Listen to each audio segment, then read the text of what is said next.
பஞ்சாப் சிறையிலிருந்து தப்பித்து டெல்லியில் கைது செய்யப்பட்ட காலிஸ்தான் பயங்கரவாதி ஹர்மிந்தர் சிங் மின்ட்டுவை 14 நாட்கள் நீதிமன்ற காவலில் அடைத்து வைக்க நீதிமன்றம் உத்தரவிட்டிருக்கிறது.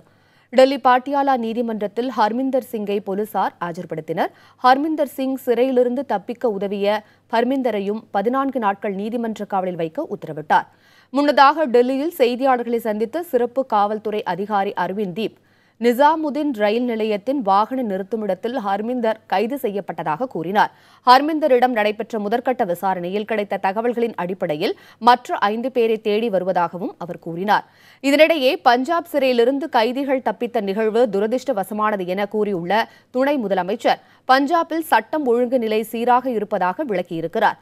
பஞ்சாப் நவாஸ் சிறையில் பயங்கர ஆயுதங்களுடன் நுழைந்த சிலர் காலிஸ்தான் விடுதலை இயக்க தலைவர் ஹர்மிந்தர் சிங் மின்ட்டு உள்ளிட்ட 6 பேரை சிறையிலிருந்து தப்பிக்கச் செய்தனர்.